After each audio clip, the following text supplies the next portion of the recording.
Hello.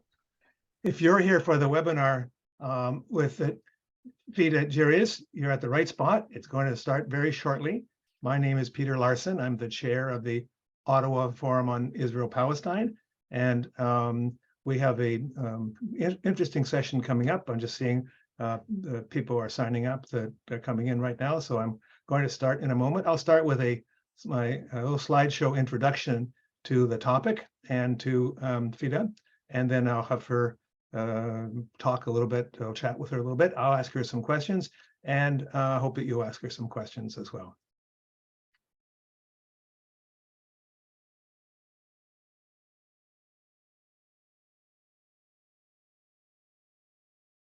So the presentation today is one in a series of presentations by the Ottawa Forum on Israel-Palestine, monthly presentations. This presentation today is a discussion with Fida Jiryis, a Palestinian refugee who returned to Palestine only to find that it wasn't really Palestine anymore when she got there. I'm going to be introducing and interviewing Fida. I was hoping that I was going to have the pleasure of working with Rabbi David Mivaser with me today, but unfortunately, Rabbi David phoned me yesterday to say that he has a family emergency. He's out of town, his mother's in the hospital, and so he can't be with us today. So I'm sorry, you're just going to have to bear with me today. Our agenda is very simple. We're going to starting now. I'll give a little bit of background introductions, and then there will be a discussion between Fida and me. I have some questions for her. We're going to ask her to read a little bit out of her amazing book, amazing personal book that I think anybody who's interested in the Israel-Palestine question will find interesting. And then we'll open up to questions and answers from the audience. Now, I've set things up so that the chat function is on. You can put stuff in the chat. You can send comments to me or to her, though she probably won't be looking at it. I'll be trying to keep an eye on that. But you can also chat with each other too, which is fine. But if you do have specific questions you want answered, please put them in the questions and answers, and I'll be looking at that specifically so we can see if we can answer the questions that you raise. I take this moment to remind you that this webinar is produced in Ottawa on traditional Anishinaabe territory. And we do these every month. And the one that's coming up next month is on Monday, April 17th. It's a special Nakba event. It's the Nakba, How Could It Ever End? Discussion with Umar Al-Gabri, who is with Zochat, a Palestinian-Israeli NGO in Tel Aviv, which does public education on the Nakba, on the right of return, and how the Nakba could be ended. So I think you'll find that an interesting presentation. Oh, I just see an error in my slides here.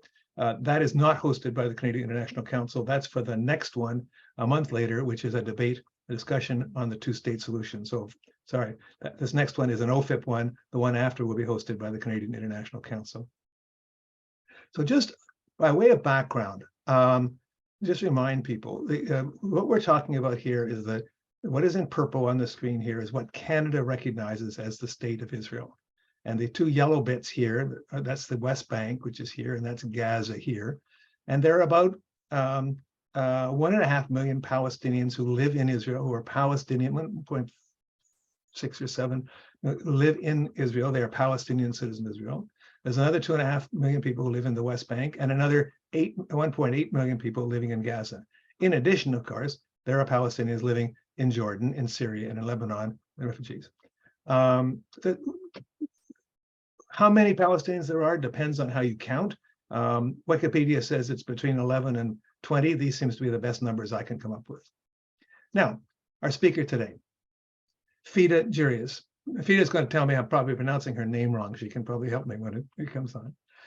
Fida is a very unusual amongst Palestinians because she was born in Beirut, Lebanon, of Palestinian refugee parents. Her parents had grown up in Fasuta, or at least had lived in Fasuta, which is just in fact, I can show you on, Fasuta is just up here somewhere, right up near the Lebanese border. And then her family moved to Lebanon, to Beirut, where she was born. And then they had to leave there, live for a while in Cyprus. And then she moved back to Fasuta and found that a difficult circumstance. Today, she's speaking to us from Ramallah. So it gives you a little bit of a sense there. So her parents, refugee parents, worked with the PLO in Beirut. And while she was there, her mother was assassinated by Israeli forces. In fact, Fida, I think she told me this is just about the assassination, the anniversary of her mother's assassination. They had to leave when the PLO was forced out of Beirut in 1982, and they moved to Cyprus. And under unusual circumstances, and perhaps Fida can explain that to us, her father and family were allowed to return to Palestine, that is to say, to return to Israel, because her father had been born in what became Israel. She moved that, and she found that a difficult situation. And her book talks quite a bit about what's it like to be a Palestinian moving to Palestine, which is no longer Palestine. She's the author of several books and collections of short stories, and she now lives in Ramallah. And I'm thrilled to have Fida with me. If you could turn on your video so we can see you, that would be terrific. Fida, there we go. Hello. Great. Hello, Peter. Hello, everyone. Thank you for being here today. Fida, thank you so much for joining us, spending an hour and a bit with us, talking about your life and your family and your situation. So welcome. Fida, here in Ottawa, it's sunny and -8. What's the temperature you got there in Ramallah right now? I think it's about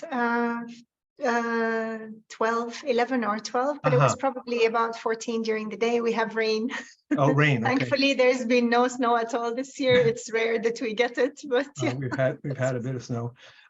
Speaking about Ramallah, we hear a lot in the news in Canada in the last couple of weeks about these enormous explosion of demonstrations in Tel Aviv and Jerusalem and Haifa, Israeli Jews very upset with proposed changes to the Israeli government, Supreme Court in particular. We hear almost nothing about what's happening in the West Bank, although most of the people on this call, I suspect, are aware of the attack on Jenin, attack on Nablus, and so on. Tell me a bit.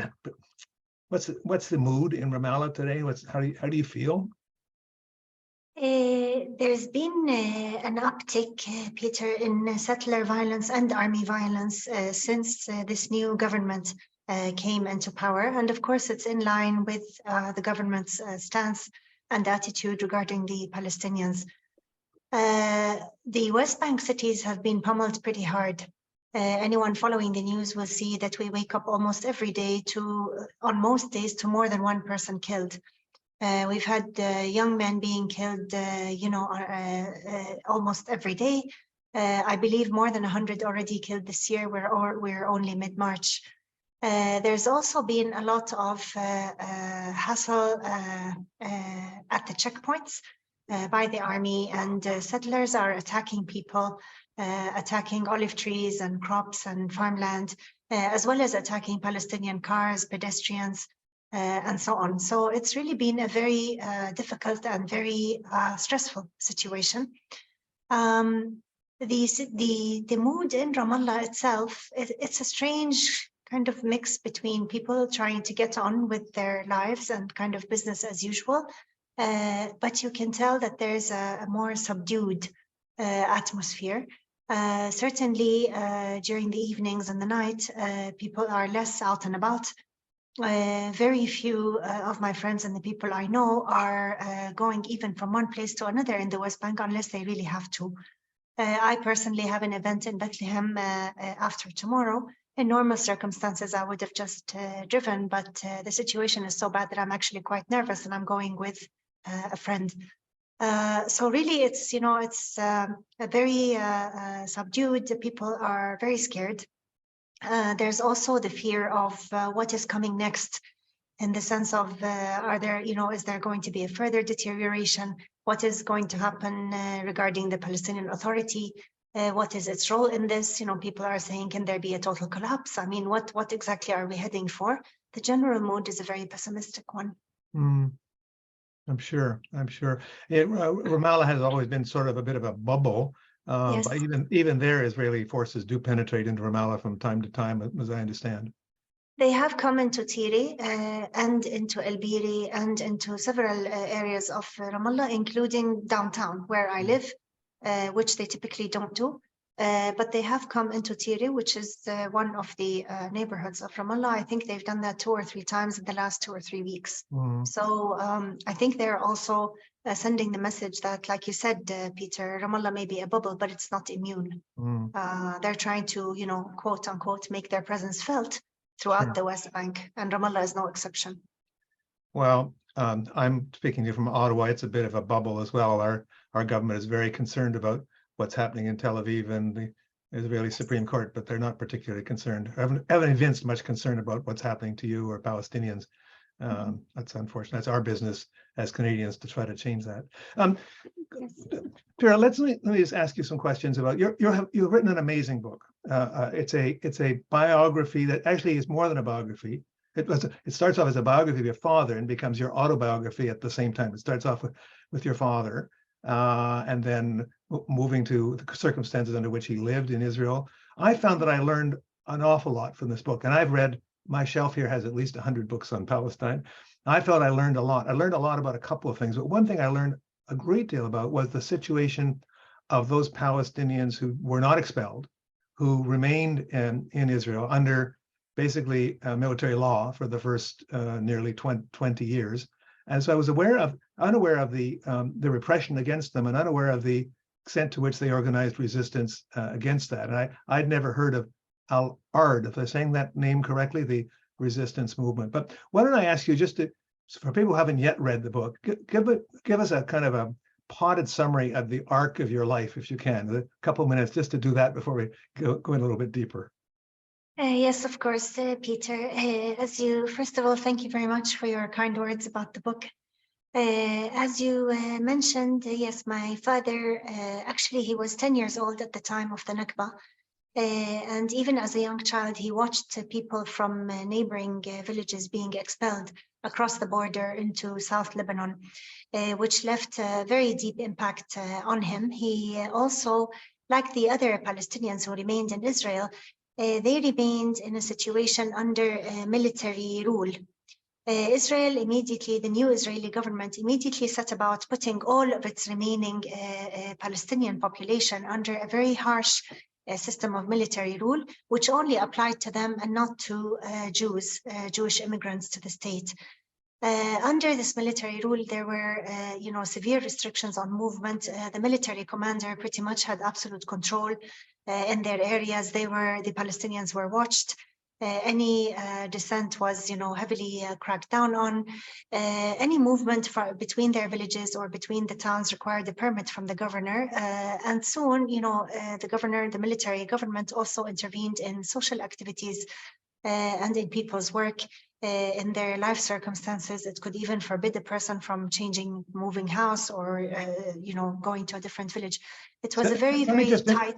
I'll interrupt for a second here. Something that I only learned in the last 5 or 6 years with the Truth and Reconciliation Commission here in Canada is that we also had in Canada what was called pass laws. And for the Indigenous people were on reserve, and they had to get permission from the Indian agent to be able to go to a wedding or a funeral or go to work or whatever. So as reading your book, it made it sound very analogous to what we had done to our Indigenous people until the pass laws were eventually dropped. Wow, I did not know that, Peter. And indeed, I mean, from the descriptions I got from my father, my uncle, people who remembered this, it is indeed a terrible thing to do to a people, because really it's complete control over a certain population. Of course, here in Israel, very quickly, these permits were used as a means of threatening people and keeping them in line. So anybody that wrote or spoke up or, expressed any dissent in any way against what was happening, was immediately blacklisted and his permits could be revoked. So people, were very afraid, and they tried not, to always toe the line. Amidst all this, my father managed to graduate from the Hebrew University as a lawyer. And he worked with Hanna Nakara, who was the only Palestinian lawyer really to remain inside Israel after the Nakba. And he became known as the land lawyer because most of their work focused on saving Palestinian lands from expropriation by the state. They did have some successes, but of course the Israeli state was intent on taking all private Palestinian land, which it pretty much achieved. In the face of this, my father also joined and became one of the leaders of Al-Ard, as you mentioned. It's the first really Palestinian national movement to emerge after the founding of Israel, and it was basically calling for Palestinian rights, for the return of the refugees, stopping military rule, and even calling for the implementation of the 1947 UN partition plan to create a Palestinian state alongside the Jewish one.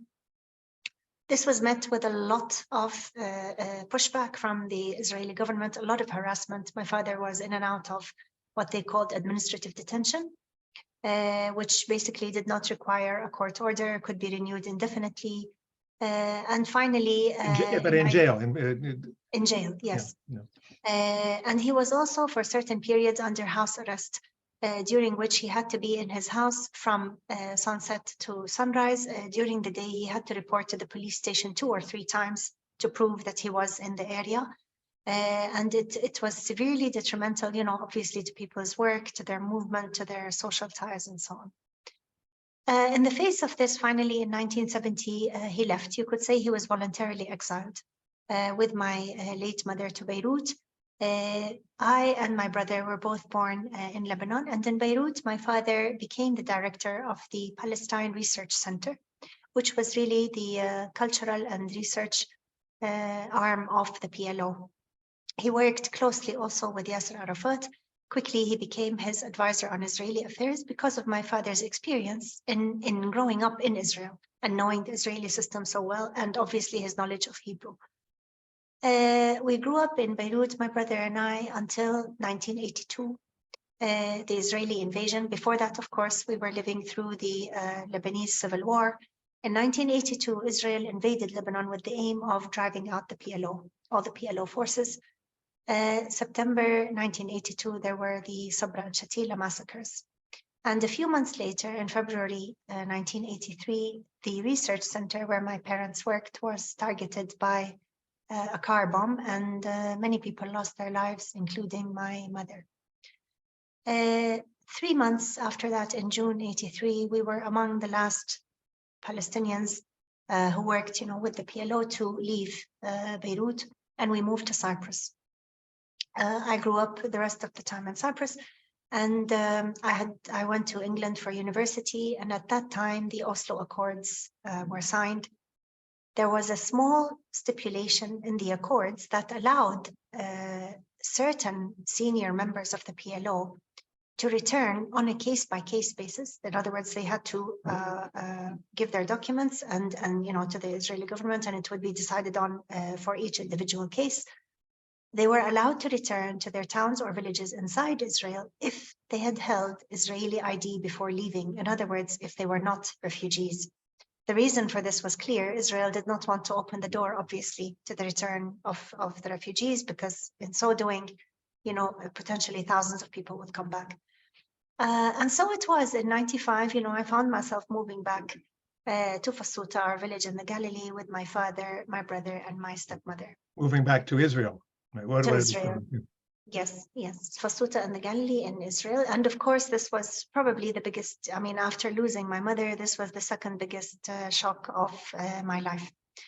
I stuck it out for 8 years. I was trying to find my place, to explain a little bit how, you know, how difficult this was, you know, as a Palestinian, having grown up as a Palestinian all my life, and with my father's work and with the loss of the mother, the way I did, to suddenly come back and find myself an Israeli citizen, having to study Hebrew and go to work in Israeli institutions alongside Israelis who, you know, in the best case were, you know, didn't care. And in the worst case, obviously, were very hostile to me and my story. This was really too much for me to attempt to handle. I stuck it out for 8 years, and then I applied for immigration and I went to Canada. And I lived in Canada from 2003 to 2009. And in 2009, my stepmom got sick, and I came back. I came back here to Israel, but I didn't want to stay in Israel, and I made the decision to move to Ramallah. And I've been here in Ramallah in the West Bank since. So that's, you know, the story in broad lines. Well, thank you. Thanks so much for sharing that with us. It's Thank you. a very interesting story that really is kind of one little moving dot that's the Palestinian story at the same time. So, and you were amongst the refugees who were allowed to return, and then when you got there, you didn't really find that you were very comfortable there. You said you would read a little excerpt from your book, and I wonder if I could entice you to do that now, Fida? Yes, certainly. Just to give a little, very quick context, Elias, the person I'm speaking about here, is actually my grandfather. And I picked this particular excerpt because it's coming up to the 75th anniversary now of the Nakba this year in May. And also my book, a large part of it deals with the Nakba, the expulsion and dispossession of the Palestinians in 1948 to create the State of Israel. And I wanted to read this excerpt about what happened, the events that were taking place in my village in Fasuta at the time. Elias and Khalil, his brother, were the two butchers in the village and made a good living. Elias owned a small herd of livestock given to him by his father, which he was diligently growing. When he heard people discussing the goings-on in the country, he remained mostly silent. The declaration of the State of Israel 5 months previously had not directly affected his life, other than the sudden removal of his friends from the Deir, whom he sorely missed. But then Sahmata followed suit, and half of Tarshiha, and frightening news poured in of the downfall of tens of others, Bassa, Birwi, Damoun, Manshiye, and Nahr. Rumors flew about the expulsion of people, and the names kept coming. It was like the beginning of an apocalypse. Elias looked at his sleeping family in panic. He thought of his friends from Deir al-Asi and wondered where they were.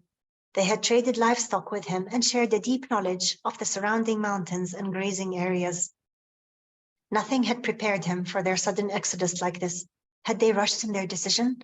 But they had been afraid. The Jews, they might spare you, they had said, but we're Muslims and we won't stand a chance. Elias did not know how true this assessment was. There had been nothing but bad news for months. He dressed with the first rays of dawn and hurried out to see his father. The neighbors were already gathered and Jiryis was handing out coffee when a young man rushed in. Abu Ilyas, he panted, the Mukhtar has asked for you and the elders to come to his house at once. Jiryis nodded. He turned to his son. Elias, come with me. The Mukhtar broke the news. The Israeli army had occupied the last part of the Western Galilee. The Arab Salvation Army had collapsed, and people were left to defend themselves or surrender. The soldiers are coming on Saturday, the Mukhtar finished grimly. They asked that we submit peacefully. A thick silence filled the air. The men of the tiny village could hardly hope to fight an invading force that had taken over the whole country. Those in the room eyed each other in fear. Their only hope was that they would be spared and be able to stay in their homes, like those in other villages that had survived. 3 days later, at 2 p.m., the elders, led by the Mukhtar and the priest, walked to the entrance of the village, carrying a white flag and the flag of the church. They stopped near Elias' house and waited. 3 Israeli jeeps rolled into Fasuta, carrying 3 soldiers each, with submachine guns and long lines of bullets. They stopped at the site of the procession and disembarked, greeting the villagers casually as though on a visit. Instructions were curt. Each man who had arms or ammunition was to place them that night in the courtyard of the Mukhtar's house. With that, the commander said, no one shall be harmed. Sabri, Elias' son, was 10 years old and heard this from the men afterwards. The next morning, he awoke early and ran to the Mukhtar's house next door. 3 guns lay on the ground. The soldiers returned and picked them up, marking the official handing over of the village. The surrender was as calm as it was surreal.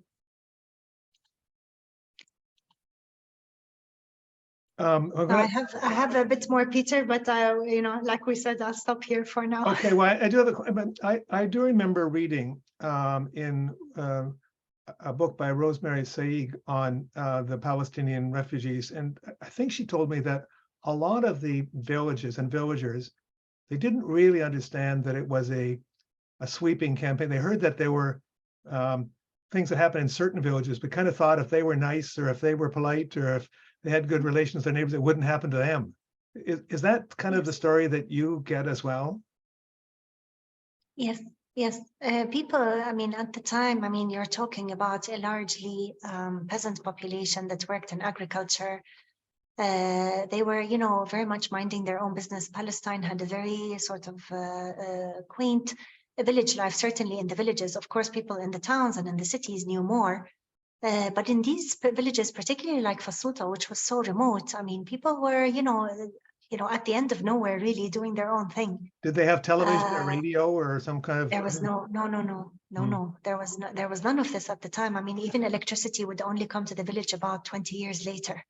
So, I mean, you can imagine, I mean, news, flew around pretty much by word of mouth. And it was only by people who had been expelled or left or so on. So they would only get snippets of the news at the time. Well, you got to tell us what happened there after they put the 3 guns in the Mukhtar's courtyard. Continue the reading there. Yes, there is a little bit more. If you like, I can finish it. Sure. Yeah. But in January 1949, this is 4 months after this, a fearful cry sounded in Fasuta. Israeli soldiers had come and gathered all the men that they saw in the streets. They're grabbing everyone they find. Stay home, a neighbor urged Elias. About 100 men were held in a nearby field under the aim of an automatic rifle. The soldiers seemed unsure of what to do and were waiting for instructions. Sabri snuck up curiously and stood with them, but suddenly he remembered the accounts he had heard of people being killed in this way, and he ran off. Behind him, he heard the soldiers shouting, "You have 2 days to leave the country. Anyone staying here or going south will be shot." Sabri thought of Deir el-Asi and Tarshiha. He dashed home to find his mother gathering his siblings. "Leave the baby," a neighbor told her in fright. "How far do you think you can carry him? Leave him and take the older ones." Sabri looked at her in horror. Wardi cried out and held on to her child as Elias shouted, "Go where? I'll stay and die here." In a panic, Sabri grabbed his school satchel and put some bulgur wheat, bread, and a few books in it. But fate intervened. The head of one of the large village clans, who had his own connections, managed to speak to the Israeli military commander, and the order was rescinded. Half the villagers had reached Ramesh, the nearest village in South Lebanon, before others hurried after them to call them back. In February, the soldiers returned, rounding up a few men and telling people they had to go. Again, frantic communications flew around and the expulsion order was cancelled. The villagers were lucky. A few days earlier, the people of Kafr Anan near Acre had been expelled, together with hundreds of refugees from Kafr Yasif, who had fled there from nearby villages during the fighting. Most were loaded onto trucks and forced to cross into Jordan. Weeks later, a third attempt was made on Fasuta. Then, the soldiers stopped and never came back. The villagers took this as final indication that they would stay in their homes and breathed a sigh of relief. But their troubles were just beginning.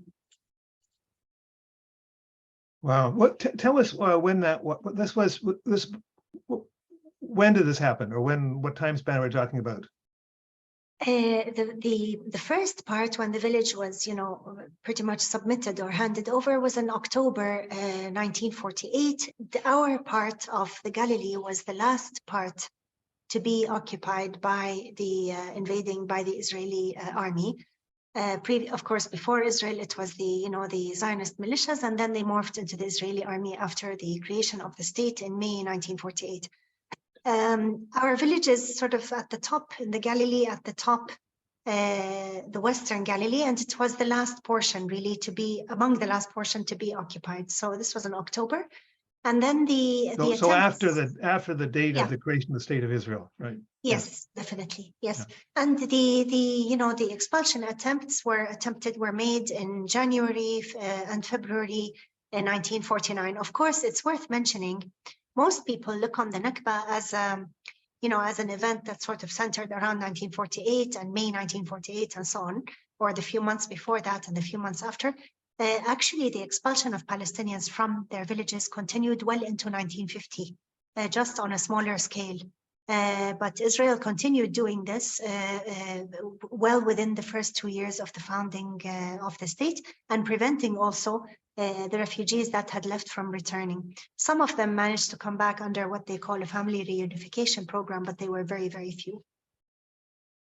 Okay, I'm going to ask you one more question about a different period of time, and then I'm going to encourage people on the call to submit their own questions in the Q&A. I see there's a couple there already.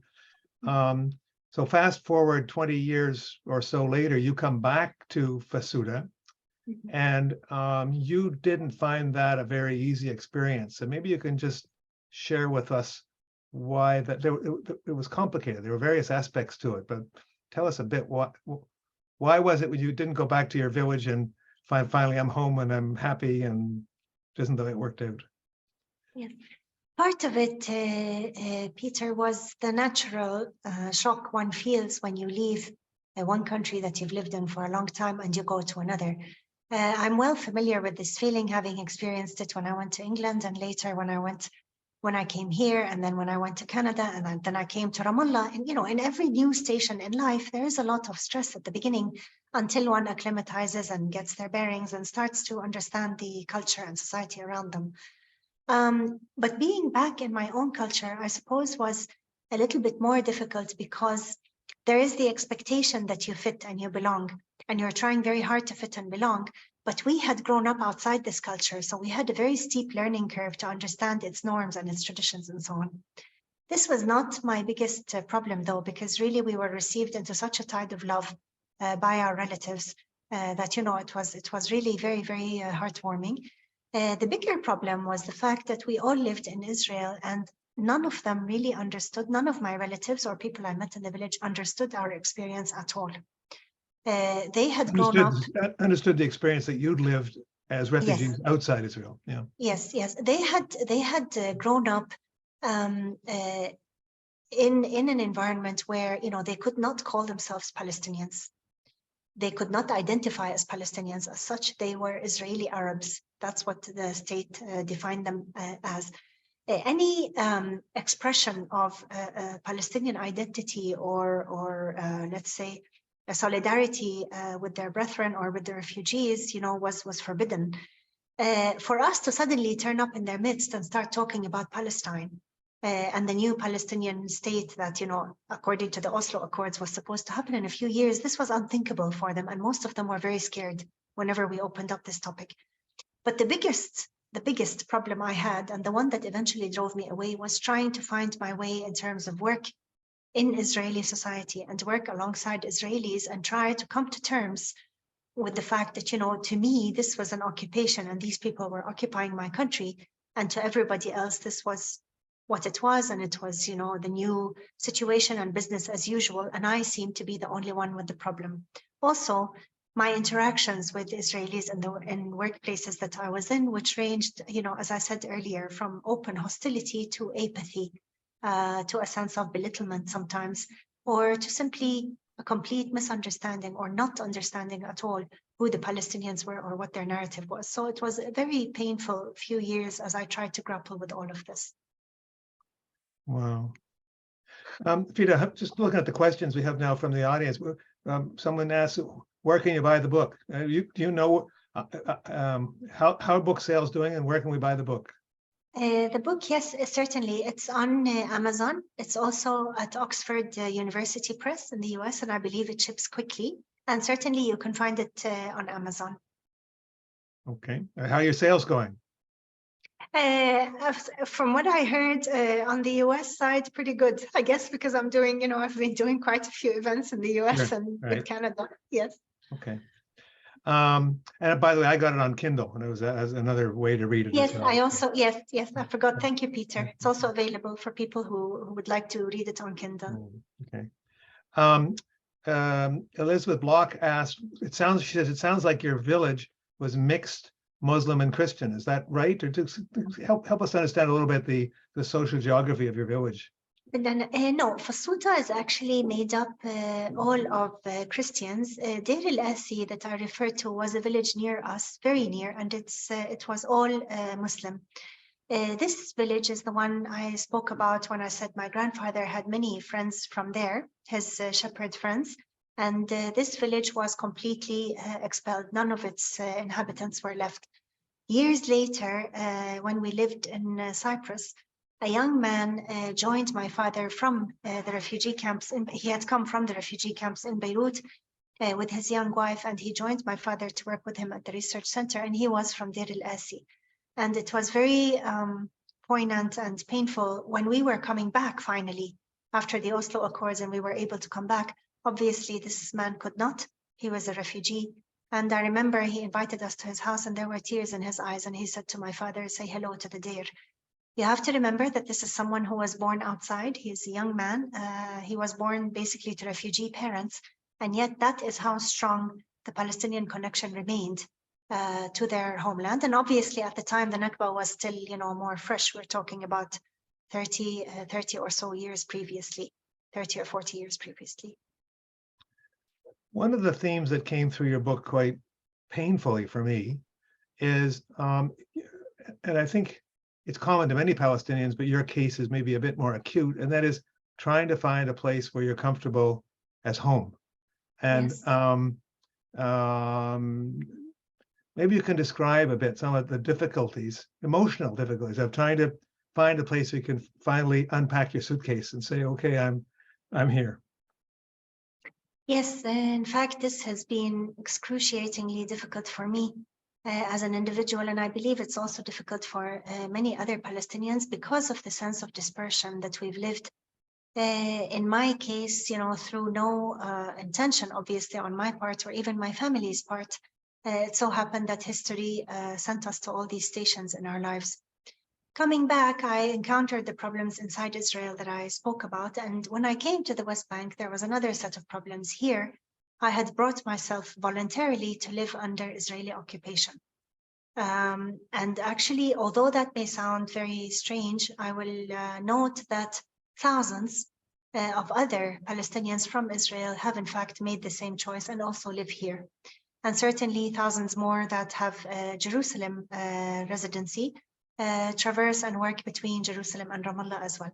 We are all trying to run away from the Israeli regime, from the system, of open and hostile discrimination, and to come to a place where we are desperately seeking a shred of Palestine, again, only to find that it doesn't really exist, that here we live under occupation, that we are at the mercy of Israeli army incursions and, closed checkpoints and a lot of stress and the possibility any time of violence and of, all hell breaking loose. In that sense, there hasn't really been a place for me that I can call home. If you ask me where home is today, I suppose at this point in time, it's Ramallah because I've lived here for so many years, and yet Ramallah is not really my home. It's not really the place I belong. I am still a stranger, a passerby here. So this dimension of the Palestinian experience is common to many people I know, and even more to people like me who came back from outside and had fed on this notion of Palestine all our lives. And, we're so happy to be finally coming back to it, only to obviously be struck by the pervasive Israeli control and violence.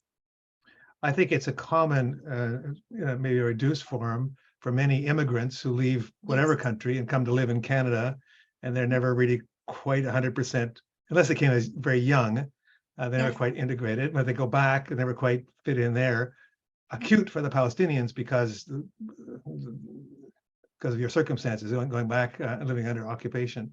It's something that people like me, like white Canadians born here, have a bit of a difficulty understanding, because I could move to Vancouver or Toronto or Winnipeg and it wouldn't be very different. So we have the country's big and there isn't all that much cultural difference. So I read that very attentively, and I know many Palestinian Canadians here figuratively say they still have their suitcases at the door. They're sort of waiting for something to happen. Yes, my husband's cousin, I will add, he is originally from Ukrit, which is very near to Fasuta, and it was also destroyed, and its people all were expelled. However, some of them were expelled across the borders and others were internally displaced. My husband's cousin was one of them, who basically remained in Israel. He lived in Rami, a nearby village, but he could never go back to Ukrit. He told me that when they were resettled in Rami, they were living in a house in Rami for several decades. I believe it was 20 or 30 years. He said, in the 20 or 30 years, my father refused to fix anything in the house. So the tiles needed redoing, the paint needed doing, the house where we were given was really falling apart, and my father refused to fix anything. And I said, why? He said, because he believed that if he was fixing it up and making it nice, it would be understood that he had given up his right to go back to Ukrit. And then he told me this quote. He said, For 60 years, my father has been sitting on his suitcase waiting to go home, and it broke my heart. I wrote an article about this, almost 10 years ago now, and I rewrote it in the book. Mhm. It is it's this yearning, and this is, what Israeli Jews, don't understand. It's this yearning to go back to a place that people were forcibly removed from. And I read an amazing piece by Peter Beinart very recently, in which he says, well, if the Jews are going to talk about a right of return for a place they were at 2,000 years ago, how much more so for people that were uprooted 50 years ago, for whom the memories are still fresh, who still have the photos, for example. So, it's a very, very, very painful predicament. The question here about the current situation in Ramallah. There are members in the settler movement, settler parties that openly talk about transfer. There was that terrible pogrom at Hawara not too long ago.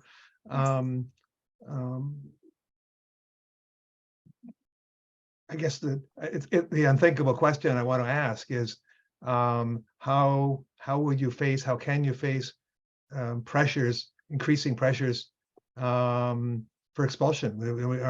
Should we be thinking about an attempt to do? I find it difficult to imagine, but also I found the pogrom difficult to imagine as well. So yes. One thing though, Peter, that we Palestinians know, the recent events with this government have been extremely violent and very visible. However, actually, they have not differed in their essence from the situation under the previous Israeli governments, and I will explain. Last year, we still had the same situation of home demolitions, of people being thrown out of their houses, of young men being killed. Shireen Abu Akleh, my colleague at Al Jazeera, the veteran journalist, was shot while she covered events in Jenin. We had hundreds, more than, I think it was 350 people, Palestinians were killed last year in the West Bank by Israeli forces. There was the whole uproar with Sheikh Jarrah. There are the incursions on the Al-Aqsa Mosque. So really, for Palestinians, I mean, although the rest of the world is relating to this as, oh, this is terrible, and there's this new government in Israel, and it's doing all this. No, the previous governments were the same. The only difference between them and this one is that this one is far more blatantly violent and in your face, and it's really let the settlers loose. But essentially, the settlers have been loose for years and years now. I wrote about Muhammad Dawabshi, who was burned to death. I wrote about cases in which they, in Douma, they burned the family to death as well. About the uprooting of trees and the hitting children and pedestrians with their cars. This has been the situation pretty much since I've come to the West Bank. The scenario of expulsion, people talk about it, but even my father, when I discussed this with him, he says this, the Israeli government knows it can only go so far. There will not be another Nakba. And even, I believe, even if they attack people, if you notice, Palestinians have not moved en masse anywhere. They have not left their towns and villages. And I think people have this fear inside also of not wanting to repeat the Nakba because they've seen its aftermath. I don't know what will happen if the situation escalates so much that they begin to, like the violence begins to be much more methodical by the Israeli government and, the army comes in. I don't know. Nobody can really prepare for that scenario. But I find it a little bit difficult to believe that Israel would quite go so far. The other issue is that it doesn't really have anywhere to send them.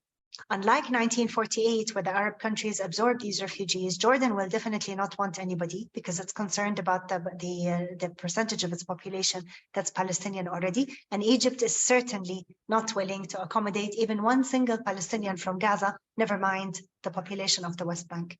So there are real considerations there for the Israeli government as well. And this is in case, if we're talking about this a very, very crazy scenario. Right, and Lebanon's the same, and for that matter, the Canadian government's already under lots of pressure as well. So I'm sure we're not going to say we would, and were that to happen, I'm sure we're not going to say we'll take 100,000. That's just not going to happen. So yes. Very interesting. But you, as an Israeli citizen, a Palestinian citizen of Israel, you can move. You have Canadian citizenship as well. Yes. So you could pick up tomorrow and move back to Mississauga if you wanted to. If you wait a couple of months, it'd be warmer. Right now, it's a little bit cold. Would you leave? Are you thinking of leaving? What? I'm not trying to encourage you to do so. I'm just asking you what. I'm sure you go through this scenario every morning. I don't know. Yes, I do. And in fact, when I was in Canada, I always had this bittersweet feeling because Canada, I mean, I achieved, modest success. I found a job and so on. And I know had I stayed longer, I would have, probably forged a career path in Canada. It may have been different to the one here because, I would have been more removed from here. So I don't know if I would have done quite this much writing or been involved on the activism side quite so much, because a large part of that happened when I came here and I was really immersed in it and I started to find out about it. However, when I was in Canada, this question, I woke up with that question every morning. Here I am, I have this opportunity for a good life, for a quiet life, really, a settled, stable, secure life. But why am I so homesick? Why am I, missing a place that I know is laden with so much trauma and difficulty? And I don't think any Palestinian can really answer that. Many of us are able to leave and choose not to. And I don't know why. I mean, sometimes I think, do we have a masochistic streak? I don't know. But I think it's more than that. I think it's the sense of community that we have here. I think it's the fact that we feel, our country is bleeding, and that we are here somehow with others, and we are trying to do something, whatever that thing is. I know a lot of it is emotional, but certainly for me, when I was in England, when I was in Canada, when I was anywhere that wasn't the Middle East, really, I felt like a fish out of water. What do you? How do you see? What's your reaction to these enormous demonstrations in Tel Aviv and in Jerusalem and so on? Israelis demanding democracy, freedom, equality, and so on and so forth. And you're sitting there in Ramallah watching that and saying, like, I don't know, what are you saying when you watch that? A mixture, if I'm to be honest, a mixture of anger and cynicism. Anger because, what democracy, are you not aware that there are 4 million people living under occupation and another 2 million living under a blatant system of discrimination? The fact that they choose to just willingly ignore that and focus on their Israeli democracy for Israeli Jews is shocking. But then again, it's not shocking because, if that wasn't the case, the country wouldn't be what it is. And also, cynicism for the same reason, like, okay, and you'll achieve your wonderful democracy for yourselves only. That's not the definition of democracy. In fact, an Israeli friend recently wrote on Facebook at the beginning of the demonstrations, she said, I'm not going anymore. Democracy for all or for nobody. Which, was a powerful statement and an accurate statement. I mean, I've heard that when people went to these demonstrations and they tried to talk about the occupation, they were fought. I mean, people took down their banners and they fought with them and so on. And now is not the time for this. And this is an internal Israeli affair. It's phenomenal how people, Israeli Jews, so many of them they are completely unaware, or they choose to live in such a sense of blatant denial, that they don't, the issue isn't about the tiny fragment of space that's Israel. It's what this space is doing to 4 million or 5 million other people. Do you have Jewish Israeli friends in Ramallah, or people you see, or what's the? Not in Ramallah, no. I mean, there are no Jewish Israelis living here, except for Amira Haas, the journalist. That's the only case I know.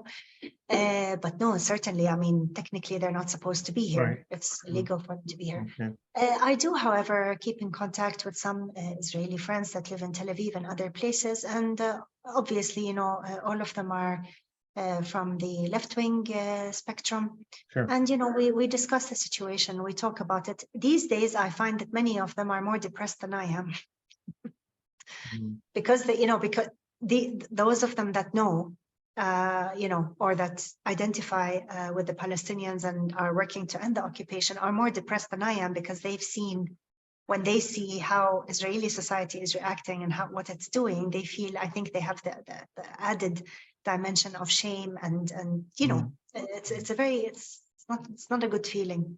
You may have noticed that our next webinar is with Umar Gabri at Zuchat, and I was Rachel Betari told me that your presentation there was one of their most successful ones in the last little while. Someone asked another question sort of related to that transfer issue, saying that do you see any worry that the Israelis would use the increase in Palestinian resistance of the Lion's Den type as a way to actually bomb? I mean, do the stuff in the West Bank that they do in Gaza?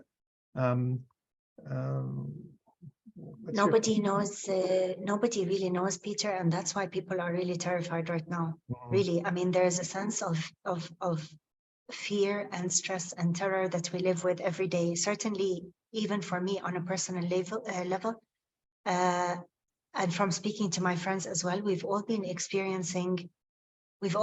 experiencing, you know, things like stress and anxiety and fear and worry when living here. But over the last little while, we really feel that, I put it to someone the other day, I said, I feel like we are in a ship that's in the middle of the sea with no captain. It's just, we're in the middle of the ocean. We have no idea where this is going to go, how it's going to take us. Most people that you ask here are expecting the worst, and they're expecting it to get even worse. By even worse, plausibly, yes. I mean, Israel could do here what it's doing in Gaza.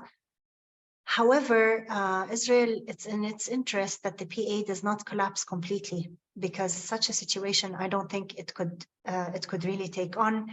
You have to keep in mind that the PA is kind of its agent. It's helping it to maintain the situation on the ground and keep things somewhat under control. The PA has security coordination with Israel. It often tells it the whereabouts of wanted Palestinian resistance fighters or militants. And so, you know, it's not really in Israel's interest to destroy the PA infrastructure. Having said that, it did that once before. Before Arafat, you know, before he died, it did that. I mean, it re-invaded all of the West Bank, and it completely destroyed the PA infrastructure at the time. Nobody really knows. I do have a related question. I think Catherine Casserly asked what you think of the two-state proposal. What do you think of it? Is it workable? It is no longer valid, Peter, because there simply isn't anywhere to put the two-state in right now. The West Bank is so dotted with settlements and settlers and bypass roads, which are essentially roads only for settler use. So much of its natural resources have been taken, expropriated by the settlers and by the Israeli government. I mean, there really is no longer a place to have a viable and contiguous Palestinian state.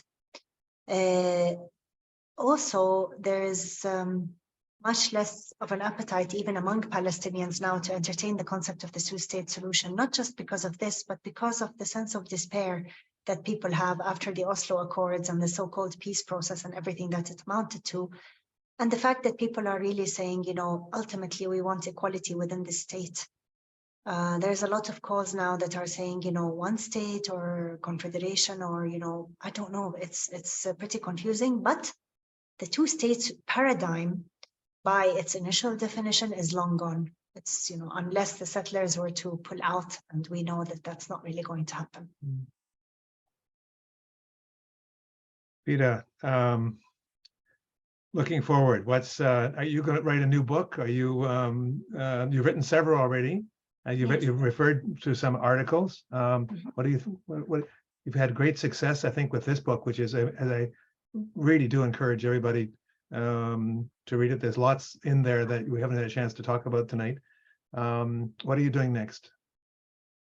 Thank you, Peter. I'm now working on translating a book by my father. It's called The History of Zionism. My father is a History lawyer. of Zionism. Yes, a lawyer and researcher. He wrote this book in two parts. The first part was published in Beirut in the 70s, and the second part in Cyprus in the 80s. And it's really a very, very meticulously researched history of the Zionist movement from its early origins until 1939. the end of the Great Arab Revolt and about 9 years before the establishment of the State of Israel. So he covers the period from, you could say, from the late 16th, early 17th century through to the middle of the last century. And I'm translating this book from Arabic to English at the moment. Wow, sounds like quite a project. It is. It's taken me a long time, but I read the book as part of research for my own book, and I thought, it is very worthwhile to translate it into English, because very few books by Palestinians actually exist on Zionism, and certainly to this level of detail. Well, the very last question for you is going to be about your experience in Canada. You didn't talk a lot about that in the book. I talked a little bit about it. You lived in Mississauga or that area. You got some work.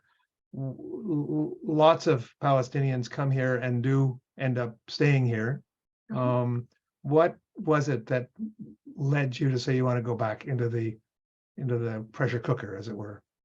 Yeah, I think the first reason was a logistical one. My stepmom got very sick, and I really needed to come back and be with her. And the second one was probably, I was married when we came to the village, and then we got a divorce when we went to Canada. So for the first 3 years that I was in Canada, I was there with my ex-husband, and then the last 3 I was alone. And I think it was a combination of just, the post-divorce insecurity one feels, plus the fact that my stepmom was very sick. My dad couldn't really do it alone. And it was a combination, really. I think it was more of, family or personal situation that ultimately I made this decision. But it was also just a desire to just to be in Palestine. It was almost like in Canada, all the thoughts were awakened inside me that, it had been half a miracle for us to come back. And only a few years later, I had left. And that was always very painful for me to contemplate. Ultimately, when I made the decision, it was also because I suppose I had no family in Canada. I hadn't been there long enough to really form. I mean, even in the short time I was there, I formed some wonderful friendships. But I didn't really have much yet going in terms of career. I didn't have any family there. I hadn't been there long enough to really cement myself. And I think that was the point where I could make the decision. Okay. One more question has come in. I have to ask you before you leave. It's from Arthur Milner, who's actually on the OFIP's Advisory Council. Arthur's a Jewish Canadian, and he asked, "Do you really want to share a single state with Israeli Jews?" That was kind of, I think, that your comment about the two-state solution prompted that. So, do you really see yourself living in a one state with Israeli Jews? I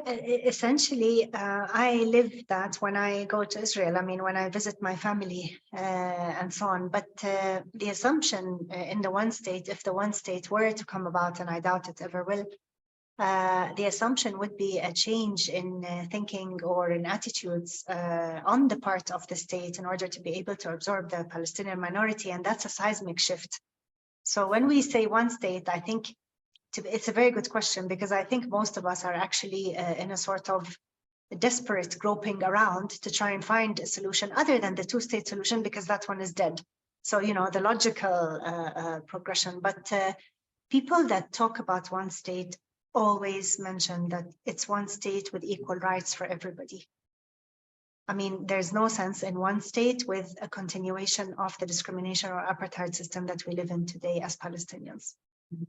And certainly, on a further note, I think it will really take several generations, even after the achievement of peace, for Palestinians and Israelis to really live together and really be able to mix properly and relax and be able to live, like in Canada, where you have, people from all kinds of backgrounds and nationalities, and they live and they're, it's peaceful. It will take a very long time here because the trauma is ongoing and it's very, very deep. Okay. Well, actually, in Canada, we still have and will have tensions between English-speaking Canadians and French-speaking Canadians, and even though there's legal equality and so on, there's just tensions that exist. So it's unlikely that those things will disappear. Fida, thank you so much for sharing your time with us today. Thank you for sharing this wonderful book. I encourage Thank you. people to read it. It's been a pleasure for me to meet you through this and to have you share your thoughts with us. So on behalf of everybody, on behalf of the Ottawa Forum of Palestine, I'd like to thank you. I would like to remind our listeners that we are a voluntary, not-for-profit organization. Putting on these webinars costs us a little bit, not a lot, but costs, and we solicit voluntary donations, and even small donations of $5 or $10 or $15 are welcome. Voluntary donations of $50 or $100 are very welcome. But that would be a great help to us and to be able to continue the work we do. Again, Fida, Jiryis, thank you so much. Congratulations and well done. Have a good day, a good evening. Thank you very much. Thank you very, very much, Peter. Thank you. And thanks to everyone for being with us tonight. Bye-bye. Thank you. Bye-bye.